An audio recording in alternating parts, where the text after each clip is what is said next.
but and then it's either I trade off sleep for security research or find little nuggets of time during the day. But I love security. It's both a career as well as a hobby. And I would say too, one of the things about this time especially is that I've been in security now for about 12 years doing actual direct security roles in various areas.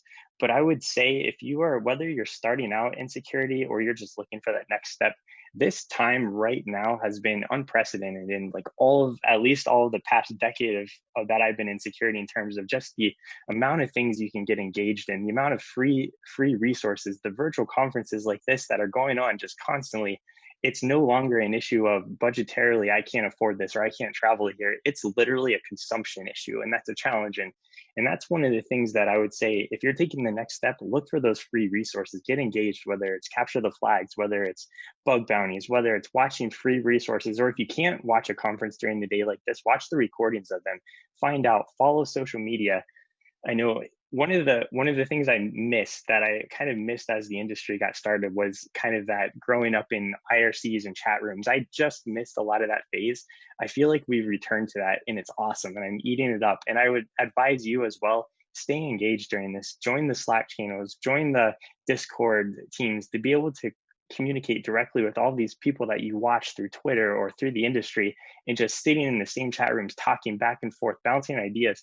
It's a time that I have not seen in my entire career, and it's awesome. And as discouraging as it can be, where we're not going to be in person at a lot of these conferences, we're not going to get to talk, it's also a limiter for a lot of people. And now it gives a lot of equal opportunity for all of us to kind of join together and let's make security better. And that's kind of what drove this talk, is how can we do a better job finding those gaps, those holes, the things that we've systemically struggled with as a program, as an industry, and how can we make it better? How can we take this collaborative atmosphere, learn from each other, not recreate the wheel, and how can we move faster? So that's what I want to share with you today. And hopefully, no matter what level you're coming at, whether you're whether you live, sleep, and breathe in code, whether you're a manager, whether you're an aspiring career information security, whatever you want to do, that's kind of the key advice. And also, this is kind of a message to managers as well, leaders in your programs, in your companies. One thing that I kind of find that I struggle with is ambition and curiosity. And we have so many people, especially the ones that, of anybody that's on this today, that's given up your Saturday to be engaged, you're the ones that are the future of this industry, the ones that are going to continue to lead us forward. And it's tough a lot of times to find that time. I know it's an investment in that personal time, but at the same time, where can we find those trade-offs where you can invest time like this during your work day to make yourself better? And that's, at least for me, something that I've always struggled with, and I think it's important. And now's the time where can we start finding balances, so that way, I know for me, I have a 5-year-old and a 3-year-old at home, and my security research time is not spent during the evenings when I get home from work. It's the time spent at 11 p.m. and later, whenever I'm sacrificing sleep, because I just have that desire to be the best, to want to learn. And I'm sure a lot of you are in that same state where it's like you just can't do more, and it becomes that balance of burning out versus the opportunity. But I will tell you right now, this is probably the best time in my entire career that I've seen, where you can be engaged and be a part of things. And it's just so fun and exciting. So I hope that I can reflect some of that. I'm going to give you nuggets of career growth, how you can, and I'm going to actually dig down too and show some pretty technical details, and try to hit all aspects. This is a quote that I pulled a couple of years ago. It's actually from 2017. And I pretty much live by this, in terms of things will never move this slowly again. And I can't see a show of hands, but that's so true. And it's only gotten truer year after year. And it just feels like everything is moving so fast around us as security professionals. How will we ever keep up? Just today alone, I found we've seen ways to bypass firewalls. We've seen honeypots. We've seen enumeration. Just, there's so many things going on. How do we keep up as an industry? The other part of this is, and I loved how we started off the day talking about containers, and I feel like that's where we're going. Is, if you look in this left side of the slide with the bolts on security, this is kind of the historic castle moat mentality, where we invest millions of dollars into this core infrastructure of security that you will never go outside of. We have defense in depth, we have layers. That's not where the world is going. Now, we will always have kind of this legacy atmosphere, But what's happening is we're talking security by design, we're talking embedded security, we're talking that shift left where security now, it's not only just secure code, this is an ecosystem that you are deploying where you need to embed all security layers, all depth into your application, into your infrastructure, into your code essentially. And I think Paul made the comment even, or somebody did today, about talking about DevOps and how you really need to be a network engineer and a app developer and a system infrastructure engineer, server admin. You almost have to have all of that tied up into your application, and that is really difficult. And if there was an area that I would say that to be better at security just in general is, you're now starting to be better, you need to know all these areas. And unfortunately, it's not just being deep in one and wide in everything. It's now a point of, we don't have enough headcount, enough staff, enough resources to be deep everywhere. How do we cover it, these gaps and learn? And how do we maintain? And it's almost exhausting, but you have to love it and you have to enjoy it and know that there's going to be failures, there's going to be breaches, there's going to be issues along the way. And what we need to strive for is, where can we do better? Where can we solve the mundane tasks that take up our time so we can focus on the innovation, so we can stay ahead of those red teamers, the adversaries, and build resilient systems that have these layers of security without burning ourselves out and being effective, while also changing that model without always changing the people, but upskilling, changing, and where to learn, where do I spend the time? And it's difficult, and it's exciting at the same time, and it's really fascinating to watch. And I would say any companies are moving that direction. Whether you're Castle Moat today, you're not going to be in the future to be successful as a company, as a business. And not only that, but now we're starting to talk cloud infrastructure, cloud computing technology. We're no longer backhauling data all through this millions of dollars security stack in your data centers. You now have a data center with that stack, you have a cloud with the stack, and you have about 200 other SaaS infrastructure as service clouds that are not routing back to your data center. Those are going either directly from a user to a cloud, it's going from cloud to cloud, and it is just becoming so decentralized ecosystem where, how do we address that? How, as security professionals, can we win? Can we overtake this? And I know I didn't sign up to lose. And I know a lot of times we'll say, well, a breach is inevitable. It's just a matter of if not, or a matter of when, not if. However, but I don't want to lose, and I want to be as successful as possible, and I want to make everybody around me as successful as possible for that. So we're going to talk about ways we can do that. Does anybody feel like Dennis here in information security, where you feel like the world is just moving around you, everything is getting automated moving forward, but in security it's always, you need to talk to so and so, or you can't go forward because there's too much risk or doing that? That's how we have to get better at this. Not every decision in security has to be made by a person. It's, how can we leverage data? How can we make these data-driven decisions and move forward without having to be that roadblock? Because a lot of these processes, as we've talked about CI/CD today, the continuous integration, continuous deployment, there's no room in CI/CD for manual steps, manual processes. So I recommend, if you're trying to move faster, move forward, look into your information security program or the way that you operate in your job and say, are there steps where somebody has to talk to me? And if that's the case, how do you automate it? How do you figure out what goes through my brain, what goes through my head, that I make the decision, rather than, is it possible to codify? Is it possible that we can have this buffer of risk appetite? And start thinking in terms of, how can I get rid of those manual steps so I can move forward and focus on the new technologies that we need to look at, whether it's containers and the cloud and big data and all these things. It's not like you're working yourself out of a job. It's codifying what you're good at, and then so you can get better. And I think if you take that mentality, it's pretty exciting. And I'm going to show you some ways and tool sets where you can start to do that.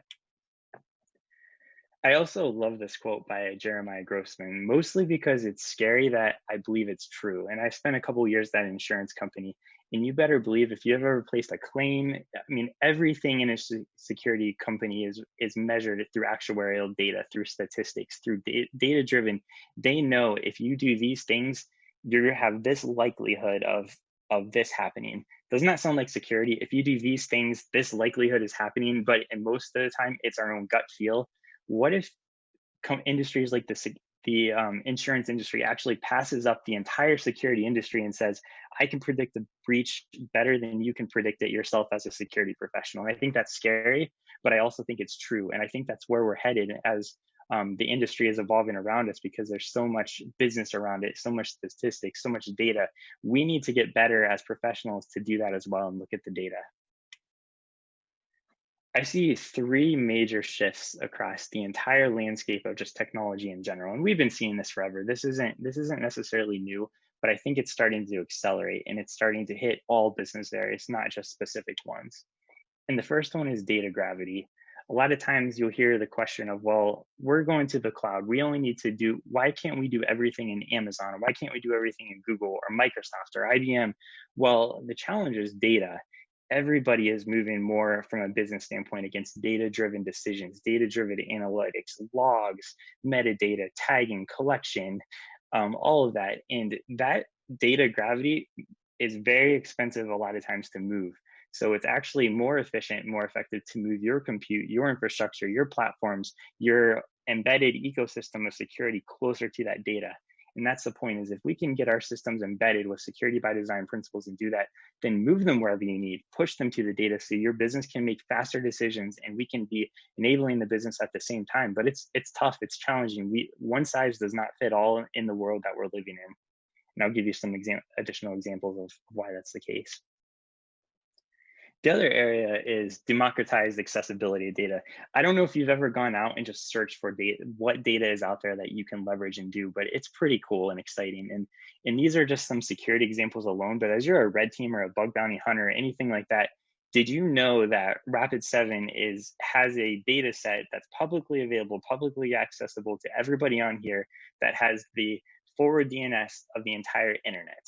I mean, just that data alone, think about it and I know there's tools like AMAS and others that I know Jason Haddix is going to talk about the bug bounty methodology, and a lot of that is tapping into these data sources. So there are tools that do it and already do it, but just knowing that that's out there for me, GitHub, that is cached. The public GitHub repos are in a big data set that you can query, you can search against, you can do that. You talk about Symantec or this SemGrep that we talked about earlier.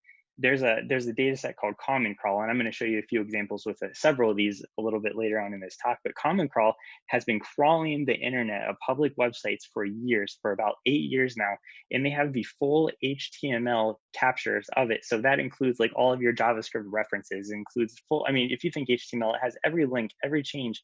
And they've been doing that for 8 years now. And there's about 25 billion sites in that data set alone that we have free access to. The question is how? How do we get access to it? How do we leverage it? Picture Google search for HTML. How awesome is that? I think it's exciting. But we need to figure out, how do we get to that data? And how do we start to adopt those principles? The other part is, if you look at what's going on around us in the world, COVID-19, there is data everywhere that is being freely given, freely uploaded, so that we can find a cure, a vaccine, a solution to this, that you or I could literally, if we had the right molecular structures and information, like the data is out there for us. We just need to know how to tap into it. How do we build those resources? And that's where companies are striving. They're saying, help us, collaborate with us. We can make business decisions and benefit from these things, but this is for you. We want to bring the world closer together to solve the world's most challenging questions. And that's where the light bulb kind of went off for me is, well, if the world is solving these problems, information security in comparison to COVID-19 is minute. So what if we could use these same approaches, these same tools to solve the same problems as we have systemically in the security?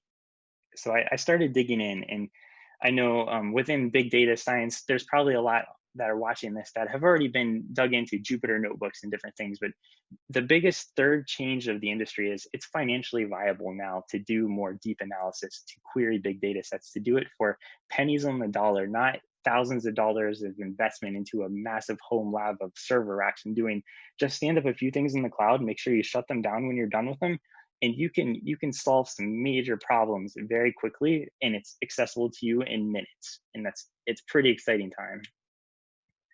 I saw this was probably like, June 19th. This was just a few days ago. Gave the engineer, I need to do a stream where people bring me their InfoSec spreadsheets and I process them in R. I bet everybody on here lives in spreadsheets, especially in security. Security is notorious for spreadsheets. It's terrible. And how many times have you done the same changes, the same modifications to a spreadsheet over and over to get metrics to produce and doing things? Why don't we automate that? Why do we still go in today into a spreadsheet and make changes on a month-by-month basis to get metrics? And I think that's the point of this, is there's better ways of doing things. So I didn't even hear about a Jupyter notebook until about 3 years ago when I joined Lilly and I was working with a lot of the research scientists, and I couldn't believe that I went my entire career without even hearing about it. So my thought is, well, what is this? It's got to be this indestructible thing that you just can't damage. It's probably this like little Chromebook that's in a vault or something. Well, that could survive on Jupyter. That's not the case. It's just a piece of software. It's browser based and it's open source. Anybody can download it. Hopefully, you're downloading it now as we're talking about this. Supports over 40 programming languages. And the notebooks contain live code. So somebody like me I'm not a programmer by trade. I know enough to be dangerous. I can get in, but if you look at any of my code, which I shared on GitHub ahead of time, you know that it's pretty simple. It's anything you're going to see in W3 schools, and that's about it. And that's about as far as I go. So it's digestible. But the thing that I get a lot of value out of, like something like a Jupyter notebook, is I don't have to set up this big decompiler, this environment where I'm trying to struggle. What's this script doing and doing that? You can break it up pretty easily and run different pieces. So it's really like a debugger, but it's friendly for people that don't program by trade all the time. So you think of like citizen developers, scientists, people that are maybe math geniuses and wizards that are good at those things, but they're not computer coding programmers. They can take this and do those bits and pieces. They know enough to look at Stack Overflow and know what they need to achieve. And by searching, you can solve some pretty neat things with that. There's a bunch of libraries too. These are a lot of your data science type libraries. So if you want to do statistics or graphs or charts, there's Matplotlib, there's NumPy, there's Bokeh. Bokeh is actually pretty cool because it can create URLs for it. So it can actually generate like an interactive HTML page that if you have metrics or things you want to zoom in on, you could push that over to like a serverless Lambda to publish it out in S3, and you could literally have a web page of interactive graphics and things like that for metrics. So some cool ideas. Dask is working for bigger data sets where a lot of this runs in memory in a Jupyter notebook, but if you have data sets that are too large, Dask is a library. It'll just write it to your hard drive and read it off. So lots of things built for solving some of the biggest data challenges where we can also take advantage of for information security. The other piece is that security experts love to tell stories. And I think that's something that we all like to talk about. Well, we did this during this red team, or this was a hack that we heard about or did. And as we should be better at telling stories that are data driven. And if you look at these things, these are just data visualizations made with Jupyter type notebooks and the scientific computing libraries, where I think one of these is the node dependency graph and chart, and one is Python, all of the pie. I should have actually double checked what those were, but it's awesome. It's like the dependencies and the edge nodes and everything and you can tell some pretty strong stories. And with me, I've been working a lot with scientists lately. And when you work with scientists, everything is, how do we solve this hypothesis? How do we ask a question? And we all learned about this in 5th grade. And this is the basic of, let's ask a question. Let's construct the hypothesis. Let's test it. Does it work? Yes or no? If it does, let's analyze the data and let's draw conclusions out of it. Why are we so bad in information security at doing this? Why do we just build off of risk-based decisions or say no over and over without really quantifying, does this make sense? Is there enough risk where it's willing to stop the business? What if the business can make $3 billion if we just allow this little low or medium vulnerability into the system because we don't have the right depth of coverage in it? Like there's those are all data-driven type decisions that we need to get better at. We need to think about. So in terms of how can we codify all these decisions we make on a day-to-day basis? And I think that's critical to being further successful in your career. So it's asking the right questions. And this is advice I like to give too. If you're an engineer, a programmer, or somebody that wants to continue to move up, whether it's into leadership or you have to think about the questions of what those stakeholders and those business stakeholders care about. So if you're an adversary, I might ask the question of, well, how can I perform more passive reconnaissance without touching the target? What that means when you're talking to your CISO is really, your CISO just wants to know, what does our external attack surface look like? So you could be talking about, well, this is really cool and this is our latest attack, but really what you need to do is raise it up to, here's our external attack surface. This is what you should be most concerned about. This is what we need to cover. And then if you're like a CEO who's talking about board of directors or cyber insurance leaders, what they're interested in from a business perspective is, what does our company look like to our shareholders? What information is out there where we can compare ourselves in the industry? And there's tons of companies out there that are starting to do that, whether it's a BitSight or a Risk Recon and difference, where they can actually create kind of credit scores of what you look like to the internet, whether you have certificates that are expired, or you have not using the right headers and things like that. And there's a lot of analysis. And I bet if you're a pen tester or a red teamer in here, you already know that as soon as you go to a site and you start looking at a target domain, you start seeing these things. These are red flags. You know you're going to find something juicier from this target. That's the same type of data points that our CEOs are getting, the boards of directors are getting to rate CEOs of how they're doing, CISOs of how they're doing. Is here's your scorecard against a peer in the industry. And then as you're an engineer, an architect, or somebody building the program, you have to think in terms of, those are the questions, those are the things that the CEOs and CISOs are facing. How can we make them successful? Because if we can make them successful, if we can make our leaders successful, it will ultimately make you successful. So we're going to jump into our first demo. I know we've been talking for a while, and I definitely will. I'll be in the Discord to answer any questions afterwards. If you know me, I could talk about security 24/7 all the time. So there's no shortage of conversations here. But let's jump right in. So this is one example I want to share, and I wrote the first blog post on this one. So it kind of walks through a lot of the details, but I think this is just really cool, and it's something we can set up. And if you've ever done any bug bounty or recon, it's just the simplicity and the speed of how you can get some of these results, and just thinking. So as I go through these demos, I want you to think through these as kind of like templates of like, well, how's he doing this and what code, and how can I adjust this to solve this problem that applies to me or my company or my program.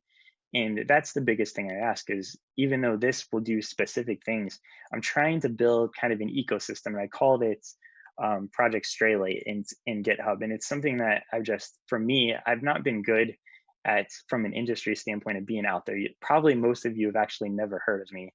I would say that I am one of the biggest lurkers though. And I feel like I know everybody in the industry because I just spend so much time reading about what they write and their work and doing.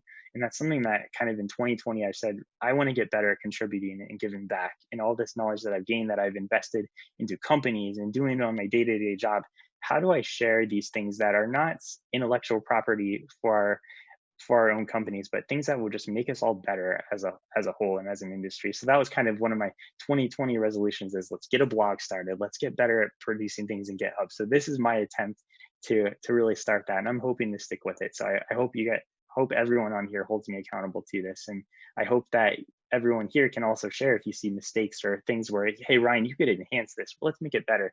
Let's work together. I mean, that's what I want. And I think the other advice that I always have is, if you're worried or nervous, one of the scariest things is sharing in front of your own peers of experts. I could talk all day long to people within a company that are outside of security and talk about security. It's scary giving your own information out, whether it's your code, whether it's there's so much imposter syndrome. And I know it's rampant. I would just say my advice is, don't let that stop you. There's very little that I've pulled directly from one person, because nothing is perfect that's out there. I could tell you that everything I talk about today, there's at least one person watching this right now that is better than me, way better than me at every one of these areas. But it's just a matter of getting information out there so that I can learn from what you're providing. That may help me here, or what I'm providing. I don't expect this to help you directly, but by me providing this, hopefully you can take and apply it to something that will help you. And I think that's just an awesome approach, but it's scary. And I encourage anybody that's kind of thinking about it or wanting to, just jump in and do it. I'm going to try to be transparent and do the same thing with you. So this is what a Jupyter notebook looks like. You can run this locally in Anaconda, or Anaconda is if you want to run locally, it's free, open source, or I'm actually running out of a SageMaker notebook in AWS. I partially do this because I'm responsible for securing a lot of AWS. So the best way to secure things is to understand how they work, how they interact, how you can operate in an ecosystem. So, and then also I'm using a lot of calls within the AWS ecosystem, and just by nature of running in there, you can kind of eliminate some of the secrets and keys and do things through IAM roles. So there's a lot of resources out there. There's Google Collaboratory and things, but I would say just jump into a notebooking solution and just check it out and see if it's for you. I love it, and I can't believe I went about 8 to 9 years of my career without ever being in this. So this is how you break it apart too. If you're not a great programmer, just break it into sections. And I'm gonna start off by running this. So this just does my imports. And then we're going to ignore this. This is just if you're setting this up inside AWS Athena, this is that database server that it's going to actually call out. So we don't have to copy all the data from that data set. It's already hosted in a public data set in AWS for the Rapid7 data set. So we just want to query against it. We don't want to pay for all the data there. We're going to let them take care of that for us. So this just sets it up. It's 3 simple queries. If you ever run a database query, just run this in Athena and you'll have it set up in about 10 minutes, probably less. So we're going to jump down to here, and this is going to start running the code. And this can take, this is the cool thing. If you're on a bug bounty, you're looking for targets, literally you can put in whatever domain you want in here. So we could choose anything. And if this was more, I wasn't brave enough to do the interactive through discourse like they did earlier. So props to that. But let's just do Microsoft.com since it's already in this. So what this is going to do is this is going to search the forward DNS massive data set provided by Rapid7 for any entries for Microsoft.com. So we're just going to run it. I just press run. What this little output is this is just my execution ID by Athena. It's running a query right now saying this is how I can reference it to know. So I went ahead, I got that pretty instantly. I'm going to run this next function, and it's going to take a few seconds. This query is running across, I don't think it's terabytes. I think this is actually like gigabytes, probably like 25 gigabytes of indexes. And so it's going through running. Every time it says running, it's 5 seconds. You can, the blog that I posted actually has a lot of the details of what it's doing behind the scenes. But really, this is just going in a 5 second loop saying, are you done? Are you done? Are you done? And then what it's going to do is it's going to get the code behind this is going to get an S3 download of this Athena query results. So the Athena is resolving saying, give me all of the Microsoft.com entries wildcarded, and then put them into a CSV. And then this last step this is what's pretty cool. If you've never heard of Python pandas, literally, if you have a CSV file, this is all I do is I just say, read the CSV. It's a one-liner and you bring it. And this is what Gabe the engineer is referencing, how easy it is to bring in a CSV file and put it into a data frame so you can modify it automatically through code. So this is returned. This didn't take very long already right now. And look at this. If you're a bug bounty, you have a domain, a target, a wildcard. Look at this. This is Microsoft.com wildcard. And keep in mind, we never touched Microsoft systems. This is purely off of just a publicly available data set that we queried. So no interaction with the target. It brought back 18,000 rows. So we have 18,000 rows loaded into memory right now. And what do we want to do? We want to map this. So right now, this is neat enough in itself. If you talk recon, this is pretty cool. And we had this in like under a minute. But we're going to go ahead and run the next step. And this is, I believe, this is going to map. It's going to start doing geolocation. So it's actually using the MaxMind database that you might be familiar with. And I'm using the free light copy of that, just compares it to the database or to the local 82 megabyte file. And what I just did was I took every one of these IP addresses, ran it all 18,000 of these against the MaxMind, and now I have a latitude and longitude of every one of these with just a couple lines of code. There's some more behind this get location that you can review and do. But the goal of everything, if you go through my Jupyter notebooks out here and it says core functions, these are written agnostic to the process. So these are not specific to Project Sonar or anything like that. This is written so that way you can pass things in and get the same entries back. So all I did was I took this data frame here and I passed the entire data frame, because let's make it easy. Let's just pass the whole data frame at this function. And all I did here, this value, this is the column that has the IP addresses in here. So if you go and look these IP addresses, all I'm specifying in this command is the IP addresses. So any CSV file that you have that you want, you can use this code. If it's just an output of a CSV file that has 5,000 IPs or target lists or indicators of compromise, things like that, you can run it through this command and geolocate all of these, which is pretty neat. It returns that back. And then this one is going to do some continual preparations. I believe, this just aggregates the data. So that was pretty fast, 18,000 lines of code aggregated here. So we can kind of start to summarize the concentrations of latitude, longitude for the different pieces. And then if we jump into this next one, the data set, we're going to run this last line, and this is just going to produce a heat map using the Google Maps API. And this is, just to point this out, if I wouldn't have talked so much during this, if I would just shut my mouth and just click buttons, we would have had this heat map for Microsoft.com in under 2 minutes total. And this is a global heat map now, interactive map where I can zoom in on and you can look at their entire external attack surface all within a couple minutes of some queries. And just think about the value that you could give to your CISO at your company and say, we can run this on a case by case basis. And I mean, let me zoom in here to just this area here. I mean, some of it's going to, depending on, I mean, you know how IPs map, some are going to be based on the center of cities. Others are going to show like there's must be Quincy, Washington, there's something here. But if you zoom in, you can see Redmond, Seattle. I mean, it's pretty detailed. You can zoom in, hone in, and pretty neat stuff. So I don't know. I thought it was pretty awesome. And so you can do that with any company though. The blog, I think, goes on to compare the top 5 cloud providers in there. So let's jump back to our slides. So that's just one thing you can use, and I recommend at least pulling some of the snippets of code out and see where, if you're working in a security operations center, anything like that, where you can use these things. So let's jump into the next one. So let's say I don't want to deal with big data, Ryan. I don't care about IP addresses. I don't care about heat mapping, but you run an application security program, or you're a manager that's just dealing with spreadsheets. This is another example where we're using these huge scientific computing tools. We're going to process about probably like a 300 kilobyte spreadsheet that just tracks our BSIM score. So BSIM is just one way you can measure an application security program, called Building Security and Maturity Model. I like it. I've used it extensively in the past. And so what we're going to do is we're going to jump back over into this notebook, but this is kind of the outputs of how do we talk to this. Let's jump into this one. This is more lightweight now. So this is I just have and check this out. It's not even a CSV. Pandas can read in directly Excel spreadsheets. So you don't even have to worry about formatting or doing this. Just bring it in, read _Excel. That's the function. And you could put a parentheses here and just read it in. I went ahead to call out some of the other things. Like I didn't want to use all the columns in the spreadsheet, so I just said use these. I wanted to specifically convert them over to some strings, floats, integers, and things for some of the calculations. So just something that I prefer to do, and you can replicate that. So if you have any Excel spreadsheet you want to try to pull into Pandas data frame, here's some example right here. Let's run this one. So all this did is this literally just pulled in the spreadsheet, and this just shows the data frame here. So this is what it looks like today. It's just here's the activities in the BSIM, here's the activity, the level, and then this is where the measurements come in. So currently, true means this is where we're at, and then I would say from a projected standpoint, this is where I want to be in the future. And this comes down to that metrics play of how can we tell metrics on a regular, automated, continuous basis? Well, you can use something like this tool to do that. So this is our target. So you have to update the raw data somewhere, whether that's in a system. Ideally, you're not updating in a spreadsheet, but you're actually querying like your vulnerability management tool or your application security tool, and you just keep it in there, or even like an Archer from a risk management, different things. You can just make the API call, pull it in, and get this, and you have your score. So let's just say we want to process it. So this is Plotly here.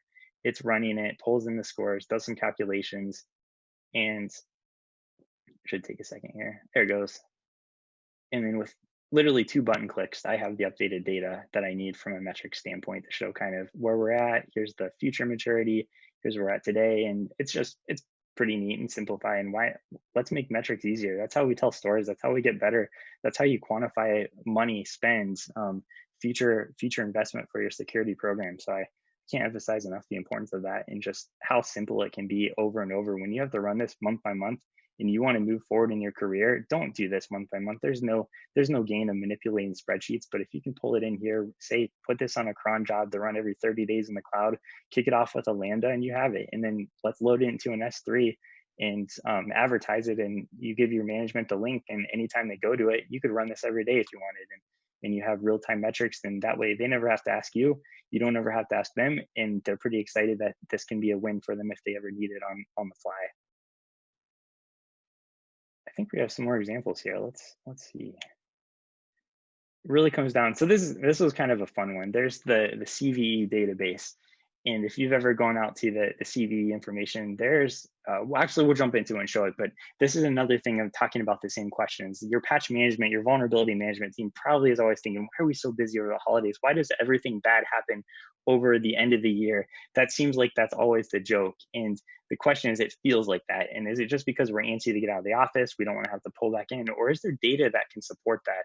And then from looking at it from your management perspective, you need to be able to tell them, we need to increase staffing to deal with security incidents, potential issues, make sure we have people on deck to help us at these times of the year. That's a projected value metric that you can actually do and share. And then from a CISO standpoint, the CISO might say, why are our vulnerability counts increasing over time? I thought we invested this many $100,000 into your program. Ryan, why are you doing a bad job on this? This is where you turn to your leadership and say, check this out. So let's do this.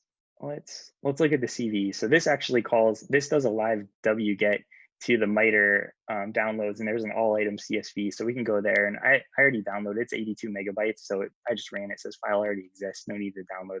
So what we're going to do here is we're going to pull in this 82 megabyte CSV of every CVE that historically has ever been captured in this system. So here it is. There's 100, and that, just look at how fast that was too, that we just loaded this in. So 173,000 rows. These are all individual CVEs. Now, some of these are candidates, some of these are approved, but just the matter of data, these are the lines we have into a data frame. So we can start processing it, and we might want to answer those questions we just looked at on that previous slide. So let's run the equivalent of, let's see how many of these occur per year. And just a note on this next command, I'm not calling any other functions from other notebooks. So this is literally 5 lines of code that can take this CSV input and tell us a story. So now these couple lines, this tells us exactly how many CVEs there have been per year. So you can look and see 1999, 249. 2019 was the highest historic number of CVEs published at 24,000. And then if you look at 2020, we're halfway through. We're actually only at 11,000. So we're trending a little bit for probably the first year in the history of CVEs. I believe we may end under, but maybe that's a story. But we don't know that. Projected wise, it's June. We want to see. So let's figure out. We have now, how many years is that? That's 21 years of data. Let's see what our projections are for the remainder of the year looks like. So this is what, 3 more lines of code. And then now we have a count of these 20 years, which months had the most CVEs released and published? Well, if we look here, that first question of why does it always feel like we're getting hit with everything over the holidays? Look at this, 22,000 in December, 20,000 in January. That's why we're so busy. You look at kind of the summer months, everybody takes a break. 11,000 in May, June. I mean, it slows down, and then it almost doubles, like you get half your vulnerabilities published in December and January. That's a pretty strong story from a resourcing standpoint, from a preparation staffing. And that's a data-driven metric that we can tell a story and stand behind. And that's where we struggle a lot of times as a professional, is we can't always stand behind it's just gut feel, or I know it always feels this way. Well, why does it feel that way? This is just one example of a story. Then, hey, if somebody doesn't like to look at tables, then here's a chart. Does this speak? This is something you put in the boardroom and show why, or your CISO at least, probably not board level, but this is why we need to invest more in our vulnerability management program, because the vulnerabilities that we face are increasing exponentially year over year. And just the way they tell a story make you better. And you know how impressive that is to a CISO to walk in and share that story. You better believe if there's money available in a budget and you come with a data-driven story to tell, you're probably going to be successful in getting that investment. Let's see what else we have. So this is all right. So this is one I'm pretty excited about. I don't know if anybody here watched my DerbyCon talk last year. This is really a build up off of that. So I hit a lot of these similar things. It's pretty similar to that. But one of the things that I wanted to do and accomplish was Common Crawl. I knew about it. I knew it was out there, and I wanted to say, how do we tap into this? As somebody that has done bug bounties in the past, or just from an application security perspective, it just seems so neat to be able to say, I can query this data set of cached content without having to touch the target ever and see historically, year over year, month over month, what changes that occurred. I want to be able to do that. And so I finally, this past month, I've probably been, my security research time has been about 11 p.m. to 2 a.m. And I'll even say this past week, what we had, I don't know if anybody else is a nerd that's watching this, but we had Minecraft Ender update, or Nether update released this week, and I barely played that, so I can't wait till next week. We're gonna be staying up playing a lot of that. But I've been working on this Common Crawl work because I wanted it to work, and so I want to demonstrate this, and it's pretty neat. There's some speed issues with this one a little bit depending on what you try to do. But let's walk through this and see if it works. I think this is pretty cool, and what I want you to do is just really think through of all the different things we could do with this. So we're gonna run that. Let's do this. This is just the database command. So this would be where you would go back into Athena and run these 3 queries to set this up. So super easy. It's three queries. It takes a couple minutes. This is another one where we can choose what target do we want to go for. I actually tried the Jungle.io site. It has not been cached into Common Crawl yet, so I couldn't run it against that one. So we're rather than picking, I actually ran defcon.org last night, and it returned, I think it was about 70,000 results, and I started processing it, and it was taking, I mean, it took about 20 minutes to get through things. So it takes some time, but the value is worth the time. And when I say 20 minutes, there's a lot of tools that do enumeration things that run. This is completely not touching any systems and running. So pretty neat. So we're just going to do derbycon.com, and we're going to run it, and it comes back in a reasonable time. So it's kicked off now. I should have cleared my output before this, but let's try, you know what, we're gonna go up here to kernel. This is how you clear all your outputs, restart and clear output. We're gonna try this from scratch, so there's no predetermined information in here. So let's kick this off. This is one I'm really excited about. It took a lot. I don't know if I found anywhere that anybody is doing this from a security perspective at a large scale other than some higher level analytics around it. So I think this is pretty neat. All right, so now we have our execution ID. So we got that returned. So let's kick this off and start saying, are you done? Are you done? Are you done? So we're just gonna wait on our results to turn. This one takes a few seconds, but it's not too bad. I'm really excited about all the grep tools and everything that's been displayed today, because you'll see the final output. I haven't been able to build a lot onto this, but the biggest thing is what do you do with a file structure of HTML files? How do we search against those? Is there an inventory of a dictionary of key things that we look at? Because a lot of times you look for different things like SQL injection. You look more at source code. We have to tailor this more so to HTML, ASPX type things. So you could look for comments, you can look for passwords, you could look for, and then also this common crawl, we'll see when the results return too, but it actually captures parameters. So somehow if it does like the referral and it has a parameter, you can actually query against this database for a certain parameter. So here's our data that came back. So it has 579 sites for DerbyCon in this. And like just how cool is this? I mean, we didn't even do a spider or anything against this domain at all. This is literally just data that's sitting out there saying, come get me. And we did. And so here, and you'll see there's a lot of duplicates here. This is what I think is pretty neat too from a security perspective, is if you're doing bug bounties and things, you can actually see the reason this is different is because these were not distinct values. So this record length is different size, which means that this page changed between whatever month this is, 2013 to 2000. Those look similar, but you can kind of see over time how pages change if they've been cached multiple times. So if there ever was an issue in a page that they went back and fixed, let's say they accidentally put credentials in there in a comment or something, you can actually go back and find it in Common Crawl.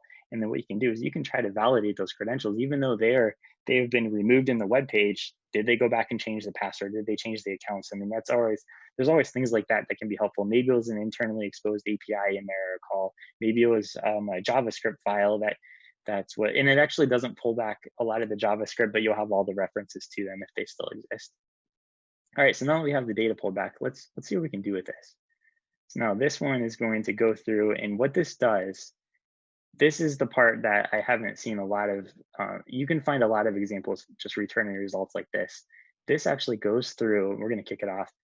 It starts going through and it pulls all the areas into a data frame and gives you the URLs to download the exact HTML page. So rather than just querying against the index of content, we're going through now and we're getting all the, basically the S3 file locations for these pages. It's iterating through, and let's see if this comes, let's hope this finishes. If not, I'll jump in and show you, because it takes a little bit of time. But what it's doing is it's going through and it's actually printing that output into a file on the file system. So I have my Jupyter notebook here. You can see the file system. It's writing it, I believe it's into the temp directory. Yeah, because you can see in my DEF CON too. So if you have like, here's the DEF CON pages that I ran last night. If you jump in, here's the directory structure. So you picture like what the website looks like, and here's the HTML file. So you have all your HTML. These are just the plain text looking at the file system here. So what it's going through is it's looking at DerbyCon, it's pulling, here's the structure of the website, and here's all your HTML behind it. So once this finishes, one thing you can always do that's handy is you can see this little hourglass, so you know that it's still running and doing something, because a lot of times it's, well, I'm just wondering what's going on. This hourglass can be helpful, especially if you didn't write outputs as it goes on regularly to know. And we failed. Well, yeah, process records. I'll fix that for everybody on there. It was working last night, but either way, here's what it comes out with. So the next step of here, we always have to plan for some failed demo, right? Oh, I know why. I added this processed records just because I was getting tired of waiting for DEF CON and I had no inputs or insights. And so I was running it, waiting for it to finish. So I believe this still finished and it just failed on that. So we'll go ahead, and what this does is this next command will process, and it actually tars all this up. So we have it running in a SageMaker notebook on the actual notebook instance. We don't really want it there. If you want to pull it down locally so you can run semgrep and whatever tools you want, run it through your source code analysis tools, any static analyzers, just grep across it. So what this does, it tars it up into data output.tar. And then literally now let's go and let's see here. This tar file is now right here, written seconds ago. I didn't clear out the DEF CON file, so we have all that too, but we can now download it to our system. That should save, but you download it. Let's scroll down to the bottom here. Wow, it's a lot. I should have limited my output too. That's why I use trim and tail and things like that. These are all notes. Learn from my mistakes here.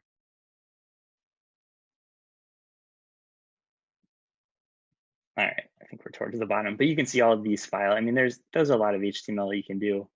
And then what it does is it tars it up for you, and then you can download it locally and open it into Visual Studio Code or whatever you want and run tools against that directory structure there. The only caveat is that it's the HTML. So you know, if you load HTML and it references external JavaScript files and things like that, it's actually going to make the callouts to try to load the images and things. So if you try to load a page that you don't want that target to know, don't open it in a browser or something like that. Open it in a text editor, search it there, because it's going to make all the calls because it's running as an HTML file. So just something to be aware of.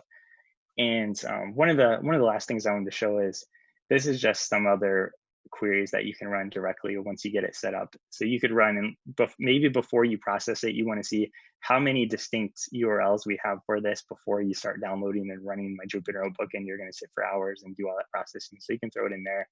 This one's pretty cool. We're going to run this one. I don't know. I didn't plan for this one ahead, but let's try this. We can run this directly in SageMaker because I don't have a command, or directly in Athena because I don't have a command that's going to query that one directly from the Jupyter notebook. But you literally could just paste that query into the query statements I have above and adjust some of the code. Let's do this. So let's just paste this query into here. And this is neat. This is saying that search the entire data set of all of your historic common crawl data for a parameter called CMD equals, because wouldn't it be cool if we found one of those? So let's run this. Yeah, should have planned before live demos here. Let's see if we have a great table. It does work. Let's try this again.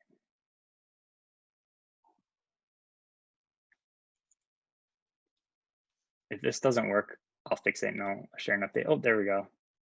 It was just my comment. It needed the dashes instead of a pound sign when you bring it over from a Python file. I don't think this takes very long to run.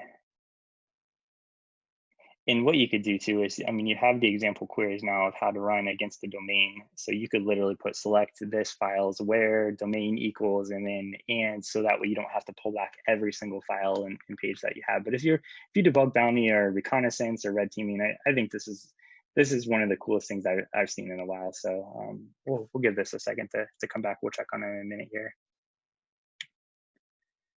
Yeah, we're coming closer to the end of the presentation, so I think, yeah, we'll have a few minutes to spare. Let's see, 41 seconds. I think it takes about a minute. We'll give it 10 more seconds and watch. I think it's more exciting than watching paint dry, but a new painted room does look pretty nice. If it goes over a minute, we'll just finish up and we'll check on this in a few seconds. All right, we'll come back to it. So if we're trying to solve some of these challenges, I think one of the things just with building a program and improving is that competition for talent. People are leaving all the time. You lose a lot of your best people and they're being recruited. You go day to day. It's important to keep them happy, to keep them working on things that are important to them. And it's also giving them time to invest in themselves and make themselves better. And if you can do that and cater to that, you're going to have somebody that knows they can be successful, because a lot of us are really competitive. We want to see a program succeed. We don't want to jump around time over time. It's just sometimes the stress of the job, the pressure, the redundancy, the mundane, that's boring. And a lot of us have come from the red teaming, the pen testing, the backgrounds where we don't want boring. We want to be solving these problems. We don't want to be stuck in this, you're expected to do this, automate that, automate the mundane, use those skills, use that talent and do that. So that's one part, is the competition. But I think program continuity is a bigger thing. And that's not just saying like your leadership leaves. I know those last stats were around CISOs, but how do you maintain program continuity? And what I just showed you, the things that if you were doing these examples in a spreadsheet month over month and you leave the company, that knowledge is lost. Now you can say, I've invested in the automation, I've written down everything I do. There's continuity. I'm not as critical. In a way, you're not as critical to the current operations of the organization, but you are such an impact if you were to leave, because you've fixed all of the mundane, the day-to-day, and you are actually an asset to them that you can focus on the future and the future building of the new, the innovative, you can move your business, your company forward. And I think that's the part of the messaging of try to solve the mundane, keep that going so that there is continuity. And then also, if somebody does leave a key resource, it's not, well, what do we start? How do I now need to take on the work of 3 people? No, it's just been automated anyway. So now it's just stepping up and finding somebody with the right amount of knowledge to continue this and move us forward. So something to think about. And then the last one is continuous risk measurement. We're terrible at. We get snapshots of point in time of, we'll pay somebody to come in and do a maturity assessment or pen test. I just showed you a few examples where you can run queries in a matter of minutes to look at your attack surface time over time. That's free. I mean, this entire setup costs about under probably $5. Now, I will say one of the caveats if you're using SageMaker is that you should shut down your instance when you're not running it, because it will rack up costs. I mean, you're paying for a server to run persistently. So make sure you set up some sort of Lambda or something that's going to disconnect or move it and shut it down. Because if you only use it and you start it up whenever you need it, it's literally, you're talking dollars a month. And if you run it all the time, I mean, you might rack up $100 or $200. So just be careful with those things, especially as you're working with cloud. But if you are smart about it, you shut down your resources, there's unlimited compute capability opportunities within being able to leverage the latest, greatest innovative products, services, solutions that businesses and companies are adopting anyway. So whether or not you know it from a security standpoint, your peers around you are using it. Let's use these tools too to move the industry forward. Let's check our results here. Oh, there we go. We got it. So these are all the different URLs now in Common Crawl that have CMD in the end. So if you're just looking for a bug bounty, I mean, this you definitely don't want to start targeting all of these. But let's say maybe they have responsible disclosure programs and things. I mean, we can start targeting and seeing maybe there's a framework under here that a lot of these are using the common PHP library that just has CMD exposed or how it's referenced. So there's quite a few results here. So there's not as many. Oh yeah, we scanned through. So that was 2 minutes and 6 seconds, and we searched 354 gigabytes of data. So that's not too bad. That was pretty fast. But you could put in whatever Euro query you wanted and search for those. So just thinking in terms of opportunities. Don't if you do use this technique and get some good bounties or something, let me know. I mean, that's exciting. I'd be just as excited for you to get it anyway. So definitely some takeaways. That wraps up this presentation. If you're still with me, I haven't checked Discord, but hopefully everybody's still there. I think we got a couple minutes left here, some links, but I think I already put everything in Discord of where to access all these resources, and I'll hand it back to Omar, but I really appreciate it. This has been awesome. Thank you. Awesome. If I can get off mute. Thank you so much. Great presentation, and thank you for supporting the DEF CON Red Team Village and Texas Cyber Summit. So for all the attendees out there, as Ryan mentioned, please feel free to join the conversation at our Discord servers. You will find the link at the event website, which is in the bottom of the screen. And we will go on a brief break until the next presenter, will be live in around 15 minutes or so. So see you then.